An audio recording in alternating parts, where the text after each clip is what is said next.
Oke, kita lanjut lagi kisah Geger Majapahit. Kali ini saya berkolaborasi dengan teman-teman saya. Jadi, suara kami akan beda-beda di sini. Bila ada salah kata, salah nada atau salah logat, mohon dimaafkan karena kami semua baru belajar. Semar Mawasik Aswina 1371 Saka, awal Oktober 1448 Masehi. Wia Kunit hingga Gengi Kalawan Sekaruro Hamusti Siro Werdana Mengko Hanamutaken Sekaruro Mun Semar Makyo Kekeleng. Nasi kuning diambil. Berikut bunga-bunga yang telah lepas hendak digunakan untuk membebaskan diri dari kesialan. Bunga-bunga ditaburkan dan kemudian Semar membunyikan genta persembahyangan. Kidung sudah malah Pupuh 242. Keling. Janggan, hanya setika janggan. Adanya demikian, Raden. Hamba hanyalah janggan. Berikut paman juga, seseorang tua yang lain menyembah, sembari mengangguk. Kasinggihan, Raden. Taman itu hangat oleh cahaya mentari pagi. Bunga-bunga menggeliat menampilkan keindahan warna-warna mereka. Singgih Raden. Maukah paman bercerita sedikit tentang masa lalu paman berdua? Ternyata renyah dari sosok yang dipanggil dengan nama Palang. Kulit kuncitnya terguncang-guncang. Aduh Raden, apa yang patut diceritakan dari masa lalu para janggan seperti kami ini, dan kini menjadi abdi pukulan ini. Yang dipanggil dengan nama Raden tersenyum. Tawamu menggembirakan hatiku, Paman. Tapi sungguh, banyak hal yang perlu aku ketahui. Begitukah, Raden? Dan kalau boleh hamba tahu, apa gerangan yang menarik dari diri kami berdua? Aku pernah dengar dulu kalian berdua pernah bersusah payah menemani Paman Aji Ratna Pangkaja sejak dari Palu Homba hingga masuk istana. Aduh, itu masa lalu, Raden. Dan sosok yang dipanggil Palang, dan masa lalu yang penuh dengan kesusahan, Raden, tambah sosok yang dipanggil Genggong. Dan Paman pernah juga terkena ajaran si kurang ajar, Seta dan Kumitir saat menyertai Paman Aji Ratna Pangkaja menjadi renggol kepatihan. Sehingga ada satu hal yang membuat saya tertawa geli ketika mendengar tuturan Ramanda Kertarajasa bahwa Paman berdua malah menyebut-nyebut Ni Blondo, Kaki Ketak, Biang Bekatul, Landidih, Tulungga Mriwang, Ingong Dinulang Siti. Sosok yang disebut dengan nama Raden hanya tersenyum. Apakah Paman Patih Lugender kurang mengerikan? Cukup mengerikan, Raden. Dan karuannya patut disamakan dengan para perasaan itu. Tawa berderah kembali. Kini sosok yang disebut Raden yang tak lain adalah Bre Kertabumi ikut tertawa. Apa yang berlaku pada Seta dan Kumitir? Mendelik karena tidak tahu nama siapa yang kami sebut. Begini, kata-kata Raden Layang Seta dan Raden Layang Kumitir waktu itu. Edan, nama siapa yang kamu sebut itu? Tak tahukah kamu bahwa sepatutnya nama Ramanda Patih Lugender saja, Rakyat Mahapatih Amanggabumi Majapahit, pendamping Batara Prabu Sri Dyahrani Suhita, dan kami berdua adalah putra-putranya yang seharusnya mau memintai pengampunan dan kamu sebut-sebut namanya. Lalu Paman? Kami dipekerjakan di Gedokan. Sesudahnya, jabatan kami sebagai penjaga ritual langsung dilorot begitu saja, tapi itu hanya sebentar, karena penyamaran Raden Aji Ratna Pangkaja segera diketahui oleh beliau, Kipati. Raden Aji Ratna Pangkaja yang menyamar dengan nama Raden Damar Bulan segera saja dihadapkan kepada Batara Prabu Sri Dyahrani Suhita. Nasib kami pun terselamatkan. Yah, beginilah Raden, timpal Naya Genggong. Mulut para janggan yang kurang tata krama. Jangan yang cerdas kalian, Paman. Secerdas dang Aharia embutan tular kiranya. Berlebihan itu, Raden. Berlebihan, Paman. Siapalah hamba berdua ini? Tak pantas disejajarkan dengan beliau Sang Ragawi. Siapa sejatinya punakawanku ini pun aku belum sepenuhnya tahu, Paman. Ah, Raden bercanda. Semesta kerap mencandai makhluk maya pada ini. Sungguh, Raden. Dan indah candanya mewujud dalam diri Paman berdua. Perut hamba yang buncit kiranya yang Raden anggap lucu. Kerempeng si Kengong ini pula yang kiranya membuat Raden ingin tertawa. Ya. Termasuk tubuh kalian, Paman. Padu Padan Rua Bineda Semesta. Sabda Palon dan Naya Genggong tergelak. Hamba tak paham tentang itu semua, Raden. Bagi kami mengalir bersama takdir adalah kenikmatan tersendiri. Hamba berdua hanyalah api, kaulah semesta. Tak lebih, Raden. Raden Kertabumi tercenung mendengar kalimat terakhir Sabda Palon. Ya, kita semua kaulah semesta. Sabda Palon menunduk, begitu juga Naya Genggong. Keduanya diam-diam tersenyum. Raden Kertabumi pun menengadah. Dan mungkin sudah waktunya, Paman. Sudah waktunya bagiku untuk bersiap mengakhiri kejayaan leluhur ini. Sebuah candaan semesta yang bagiku tidak lagi lucu. Sabda Palon menyipitkan mata, begitu juga Naya Genggong. Dan kalian, Paman, jika Tengara sudah muncul, adakah yang bisa Paman aturkan kepadaku untuk melalui semua ini? Wajah Sabda Palon dan Naya Genggong sedikit berubah. Percayakah, Raden, kepada kami berdua? Sudah semenjak dahulu kepercayaan itu aku berikan. Singgih, Raden. Terima kasih. Dan karena memang Radenlah orang yang terpilih untuk mengakhiri kejayaan ini, jika Tengara itu sudah muncul, kami pasti akan memberitahukannya kepada Raden. Raden. Iya, Paman Palon. Kami akan mengikuti Raden hingga saatnya tiba. Sudah semenjak dahulu pula kami mengaturkan pengabdian kepada Raden. Raden Kertabumi mengernyit. Siapakah kiranya diri kalian, Paman? Sabda Palon dan Naya Genggong mengaturkan semua. Sebentar lagi Raden akan tahu, sebentar lagi. Baiklah, Paman. Aku akan menunggu waktu itu. Sabda Palon dan Naya Genggong mengaturkan sembah. Keling disibukkan dengan persiapan upacara bagi Raden Kertarajasa. Putra selir mendiang Batara Prabu Aji Wikramawardhana yang hendak dinobatkan sebagai pemegang wilayah Tumapel.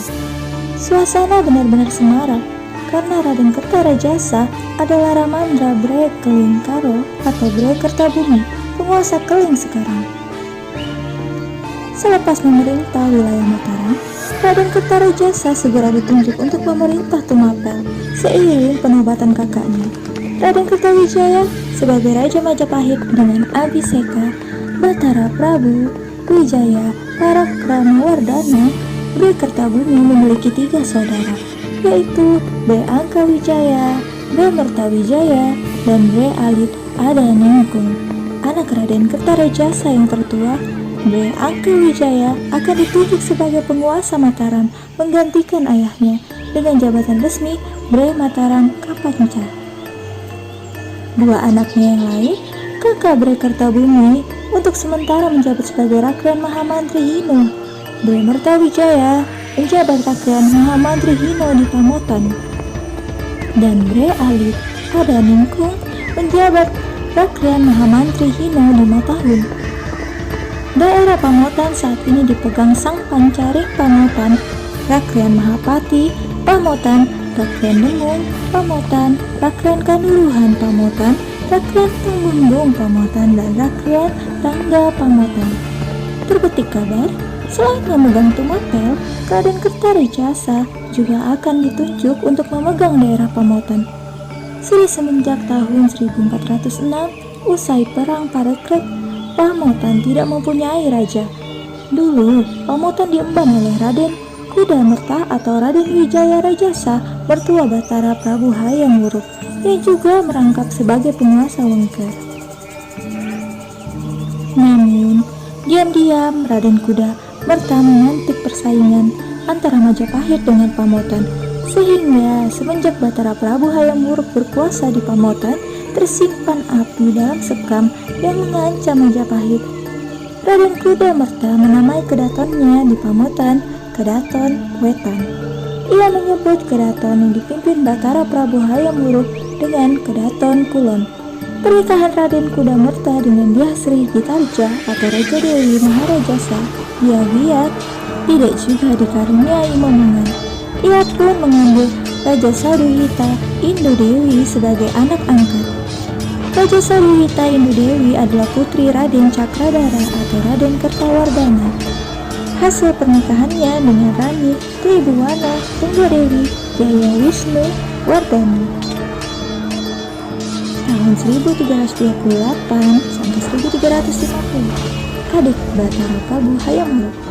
Tidak lama kemudian, setelah mengambil Raja Saduhita Indu Dewi sebagai anak angkat, lahirlah Sri Padukasari yang kemudian dinikahkan dengan Batara Prabu Hayam Wuruk. Menginjak dewasa, Raja Saduhita Indu Dewi terpilih menjadi penguasa Lasem dengan gelar Budaya Lasem Kapisan.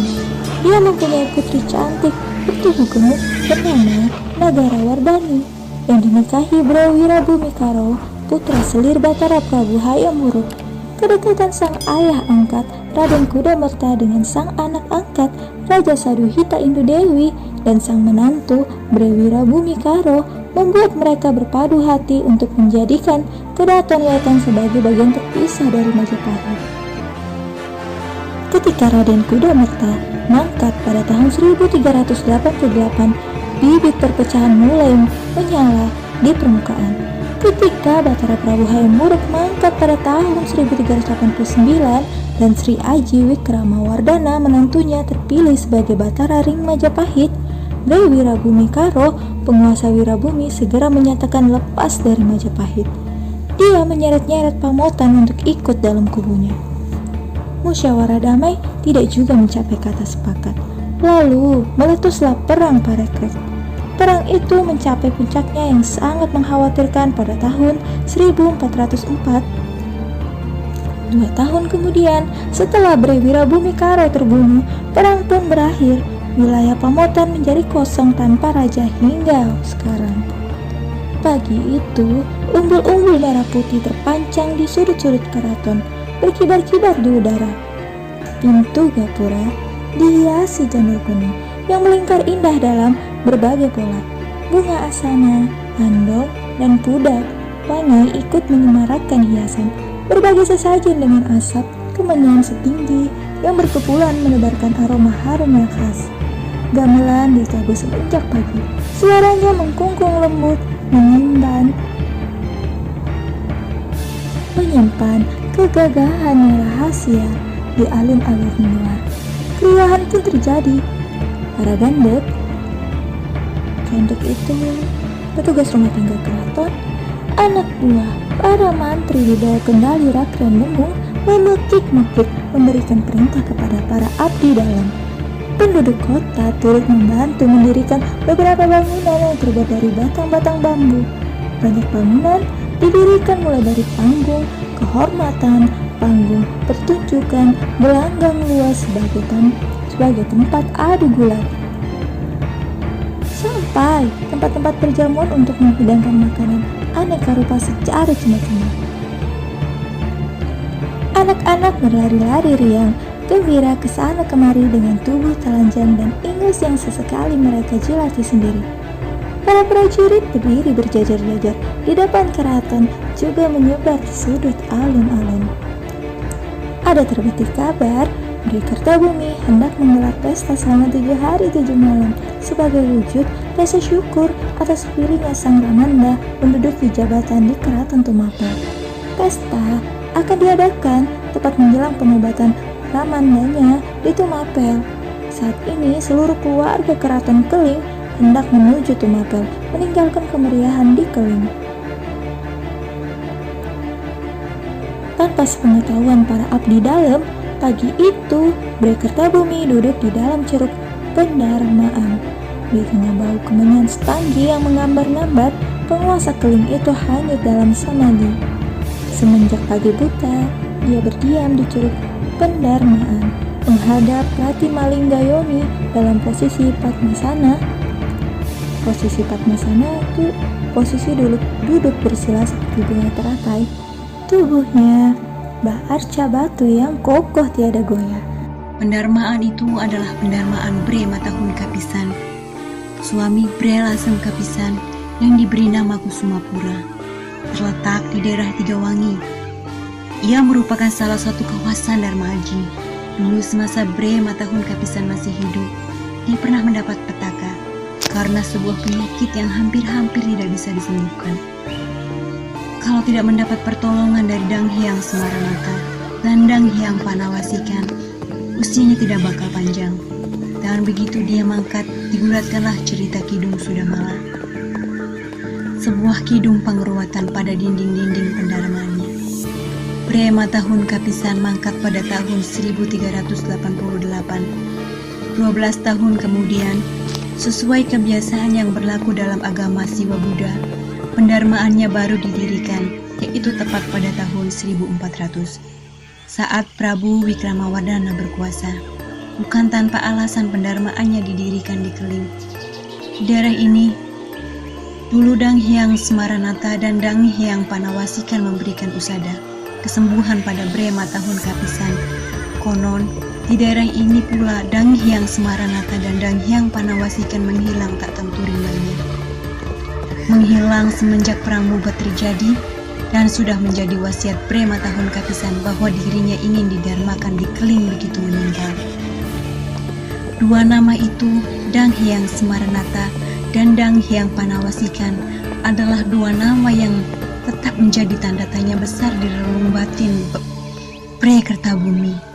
Tak banyak orang bisa bertemu mereka sewaktu mereka menjadi penasihat pribadi Batara Prabu Hayam Wuruk.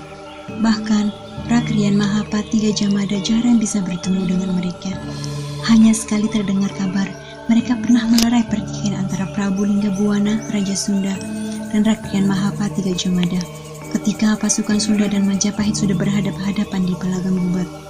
Namun lelaian itu tidak digubris oleh Mahapati Gajah Mada, dan meletuslah perang Gubat yang mengerikan itu. Hanya adik mereka berdua, Dang Hyang Empu Kepakisan, yang mendampingi Rakrian Mahapati Gajah Mada, karena beliau adalah acarya atau guru pribadi Mahapati Gajah Mada. Ada satu lagi kabar yang sampai di telinga Bre Kertabumi, kabar tentang upacara Srada Agung yang digelar Bahtera Prabu Hayam Wuruk pada tahun 1362 yang diperuntukkan bagi mendiang Dia Sri Gayatri, nenek Batara Prabu Hayam Wuruk. Kabar itu menuturkan bahwa pada suatu kesempatan cucu Dang Hyang Kepakisan Sri Aji Kepakisan yang diangkat sebagai raja di Baludemipa, bawahan Majapahit semenjak tahun 1350, yang berkedudukan di Serampangan, diiringi 3 putranya yang masih kecil-kecil, Agra Sampangan, Idewa Taruh, dan Idewa Keturunan Besar.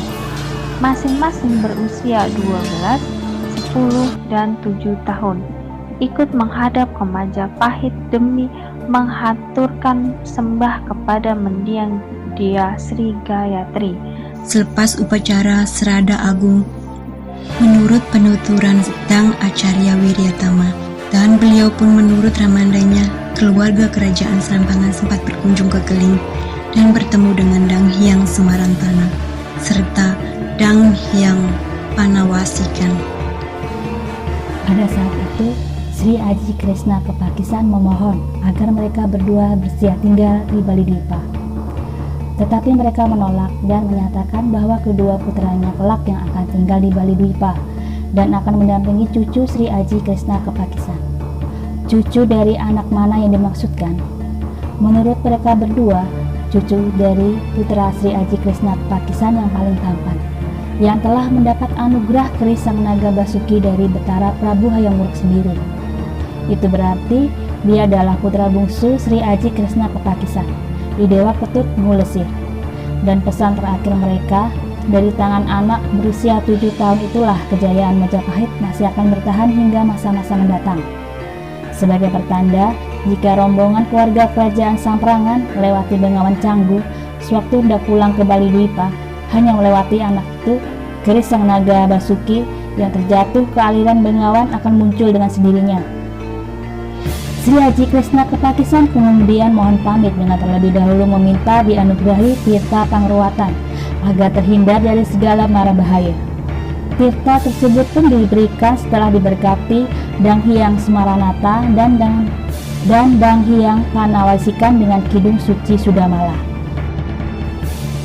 Menurut kabar, sewaktu keluarga kerajaan Samprangan pulang melalui Bengawan Canggu, keris sang naga Basuki yang semula disimpan rapi dalam sebuah peti berukir terjatuh ke Bengawan. Di tengah kepanikan dan ketakutan akan murka Betara Prabu Hayam Wuruk, secara ajaib keris itu muncul dengan sendirinya, mengapung-apung di permukaan Bengawan tak jauh dari tangan kecil Idewa Ketut Mulesir. Semuanya pun menjadi ribut sekaligus takjub. Oleh karenanya, keris sang naga Basuki lantas diberi nama lain, yaitu keris sang Bengawan Canggu. Keris tersebut juga diberi nama keris sang Sudamala untuk mengingat pertemuan antara Sri Aji Kresna Kepatisan dengan Dang Hyang Semaranata dan Dang Hyang Panawasikan di Keling hingga dia mendapat pemberkatan dengan tirta suci melalui Kidung Sudamala. Warta itu sampai di telinga Ramanda Dang Acarya Wirya Tama melalui seorang teman Brahmana dari Bali Dwipa yang mengiringi keluarga kerajaan Samprangan.